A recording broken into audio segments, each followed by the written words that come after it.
So I know in the generation obu na minister of God kuchukwu native doctor binye si ya oga ikwesi ikwu ifedo to na ihe suppose ikwu negodo Okongwu Dibia ibe na condemn Okwuchukwu brother Ebuka Obi kwuru nke a gosi na Okwuchukwu a brother Ebuka Obi kwuru metụta aga kingdom na in fact na ha lose their members oji wee wole iwe be na social media na akọ ihe ọmara anya awakwu ife mfu online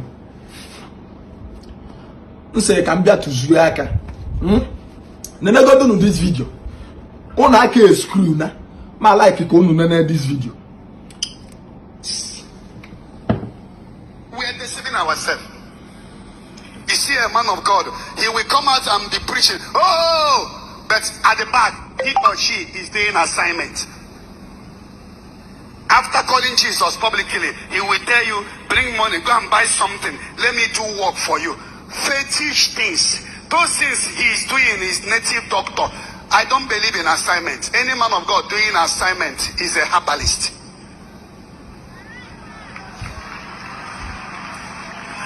Because what they would definitely tell you is to bring money. Let me buy something and do work for you. Or you're going to drop this egg at that junction. Drop the other egg there. In the name of Jesus. Native Prophet Ebuka Obi na choku.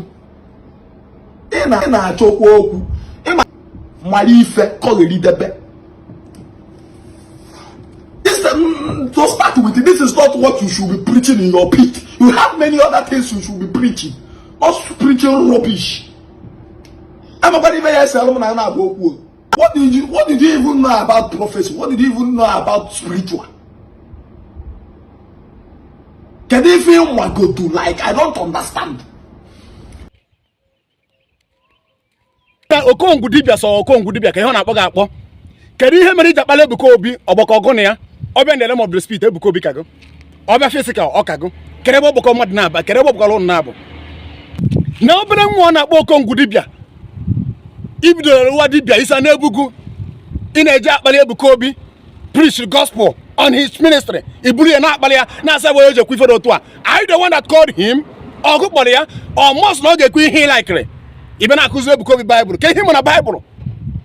Kedu ihe mana Bible? This guy na akpọ Okongwu Dibia. Kedu ihe mana Bible? Kedu ihe mere ndị Igbo eme ife a? Christianity will not die in Igbo land. Christianity will not die in Igbo land. Ebuka Obi, brother Ebuka Obi nọ na ana Yoruba na-eme ekpele.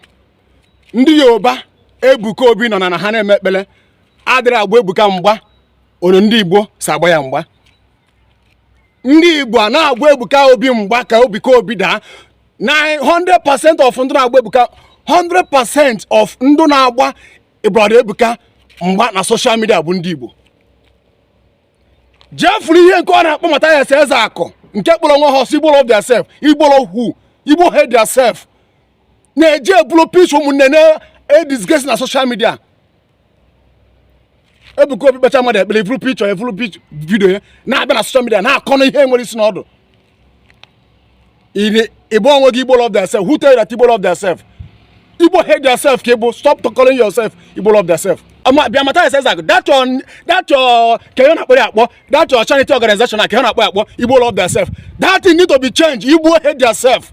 That is what we are doing. That is what we are practicing. Stop calling your this thing Igbo love themselves.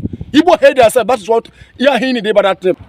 Ndị Yoruba Ebuka nọ na ha na-eme ekpere adịrị agba Ebuka mgba one ndị Igbo ụmụnne si agba ya mgba. That is a wickedness. Nke a na-akpọ Mathias Ezeaku Igbo love themselves. Amụrụ m ihe na-eme ndị Igbo eme. Amụrụ m ihe na-eme ndị Igbo. Yes, ọka mmadụ kwuru nya. Kedu ife na-eme unu bụ unu fụ nwanne unu na-agba ya mgba? Amụrụ m ihe na-eme ndị Igbo eme. Gwa m onye Igbo Minister of God nwe private jet. Tell me. Ọsọnsụrụ m agwọ ọgwụ, ọsọnsụrụ m ihe omenala. Okongwu Dibia ma ndị niile na-akpali body of Christ na Nigeria na ana Igbo. Ọsọnsụrụ m agwọ ọgwụ. Ife ahụ na-eme na social media wele magic efele ede na-eke na-eme ka unu na-agwọ ọgwụ. Gaa na ana Yoruba ka unu fọ ọgwụ. Ife nwere ihe unu na-eme aba. Ife unu na-eme aba just magic. Ife unu na-eme aba magic, nwere ihe unu ma unu na-agwọ n'ọgwụ. Gaa na ana Yoruba ka unu fọ ọgwụ. Ndị Yoruba na-agwọ ọgwụ niile ha na-agwọ. Their pastors na-eme ọfụma. Ha dị ebi n'ọtọ na-akparị pastors fa. One ndị Igbo si akparị their pastors, their ministers of God. Kedu ndị obi ya nwere ife a? when if you look at what this young boy na-akpọ Mathias Ezeaku na-emeso onwe elu na social media so na Igbo love themselves. Igbo love who? Na-akpali onwe na social media all the 99% of ministers of God Mathias Ezeaku na-akpali bụ ndị Igbo. And that young boy na-akpọ Mathias Ezeaku bụ onye Igbo. Kedu ife na-emedu ndị Igbo eme ife kedu ihe na-eme ụnụ? Igbo love themselves. Who tell you that Igbo love themselves? Na-ebuka obi condemn ụlọ ndị kpọrọ onwe ha ndị ministers of God na-eje akpọ ndị mmadụ eje na mmiri na-achụ aja na-alụ ọrụ ọ condemn ya o nwere ihe gbasara gị ebe ahụ.